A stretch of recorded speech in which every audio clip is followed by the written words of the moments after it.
안녕하세요. 대한약사회 지역환자안전센터입니다. 약국에서 환자안전사고를 왜 보고해야 하는지 그 이유와 방법에 대해 함께 알아보겠습니다.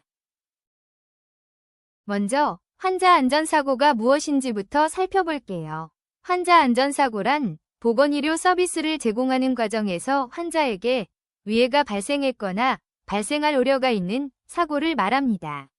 환자안전활동의 핵심 목표는 바로 예방이 가능한 위해 사건을 줄이는 것입니다. 사고가 난 뒤 수습하는 것보다 사고가 나지 않도록 미리 막는 것이 훨씬 중요하다는 의미이기도 하죠. 그렇다면 왜 약국에서 환자안전사고를 보고해야 할까요? 크게 두 가지 이유가 있습니다. 첫 번째는 환자를 위해서입니다. 좋은 보고 시스템은 경험을 통한 학습을 가능하게 합니다. 어떤 상황에서 오류가 발생했는지를 기록하고 분석하면 앞으로 같은 오류가 반복되지 않도록 예방할 수 있어요. 두 번째는 약사를 위해서입니다. 현재 연간 100건 내외의 약화사고가 약사회 단체보험에 접수되고 있습니다. 사고는 어느 약국에서나 발생할 수 있어요. 보고를 통해 환자와 약사 모두를 보호하는 안전문화를 함께 만들어 나가는 것이 중요합니다. 그렇다면 무엇을 보고해야 할까요? 보고 대상은 크게 두 가지로 나눌 수 있습니다.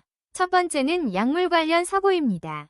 의약품의 처방 단계, 조제 단계, 복약 단계 등에서 발생한 약물과 관련된 모든 오류가 해당됩니다.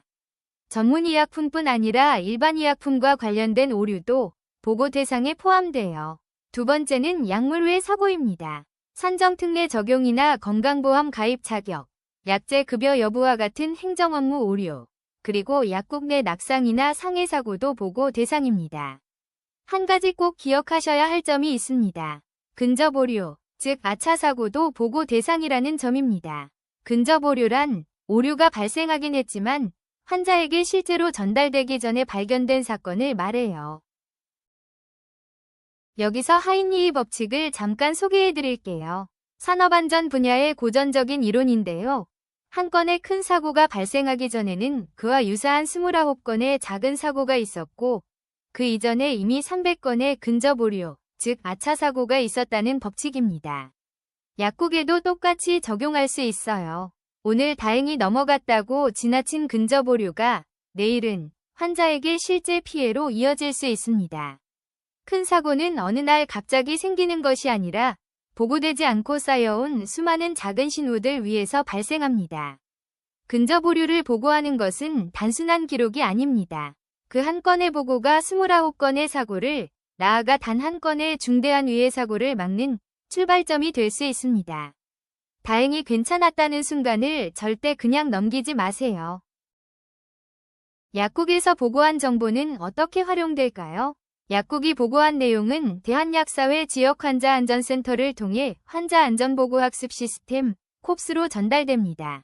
이 정보는 전국의 의료기관과 환자 등으로부터 수집된 다양한 환자안전사고 데이터와 함께 종합되어 사고 예방을 위한 정책과 활동의 근거자료로 활용됩니다. 약국 한 곳의 보고가 전국적인 안전 개선으로 이어질 수 있습니다. 보고를 망설이시는 분들이 계실 수 있어요. 혹시 불이익을 받지는 않을까 걱정되실 수 있는데요. 보고자는 철저히 보호됩니다. 자율적으로 보고한 경우에는 보고를 이유로 어떠한 불리한 조치도 받지 않습니다. 보고자와 소속기관의 정보는 공개되지 않으며 개인 식별 정보는 검증 후 14일 이내에 모두 삭제됩니다. 오히려 환자 안전사고를 직접 보고한 경우에는 관계법령에 따라 행정처분을 감경받거나 면제받을 수 있습니다. 보고는 불이익이 아니라 약사를 보호하는 수단이기도 합니다. 여러분의 보고 하나하나가 사고 예방의 밑거름이 됩니다. 작은 오류도 아차하고 넘길 뻔한 순간도 기록으로 남겨주세요. 그 기록이 쌓여 더 안전한 보건의료 환경을 만들어갑니다. 함께 해주셔서 감사합니다.